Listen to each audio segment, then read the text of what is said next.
Klassik narsistlər var, pervers narsistlər var, serebral narsistlər də çoxdur da. Məlumat, informasiya çoxdur. Psixoanalitiklərin müxtəlif də, nə bilim, Freudun vaxtından hələ. Gizli narsistlər məsələn fərqli olurlar. Gizli narsisti başa düşmək ki, bu narsisti biraz uzun çəkir, zaman alır. Tam tuta bilməzsən də. Yəni ki, adi insan çox geç anlaya bilər ki, bu narsistdir. Məsələn, gizli narsist necədir? Özünü ancaq acındırır. Yəni çox vaxt şikayət edir, çox vaxt belə yazıq insan obrazındadır.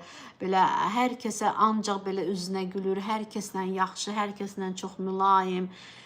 Belə hamısını belə də o dəri altı da belə hələ bir necə deyim sizə, insanın hələ bir qılığına girə bilir. Amma ki, insanların aralarını çox vurur, başqalarının arxasıca danışır, gizlincə sənin haqqında anonim şəkildə şikayətlər harasa yazır, eləyir. Bildiniz necə?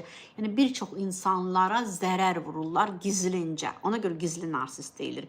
Gizlincə sənə çoxlu zərbələr vura bilirlər.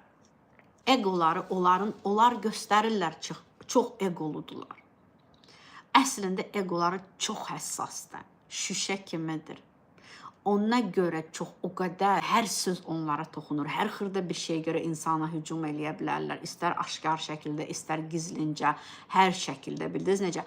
Onlar əslində çox qeyri-stabil insanlardılar. Sadəcə özlərini insanlar içində bacardıqları qədər idarə edirlər. Ailə ilə başqa cürdülər. Çox yaxın insanlarla tam fərqlidirlər. Çöldə, bayırda, işdə, gücdə çox fərqlidirlər. Ancaq ailə, ən yaxın insanlar bilir ki, onlar əslində nətər insanlardılar. Əslində onlar nə qədər qəddar ola bilirlər. Əslində onlar nə qədər acımasız ola bilirlər. Onların empatiyaları ancaq kognitiv empatiyadır. Duyğusal empatiya zaman ola bilir. Çox az, çox cüzi, zaman olur. Cüzi olur.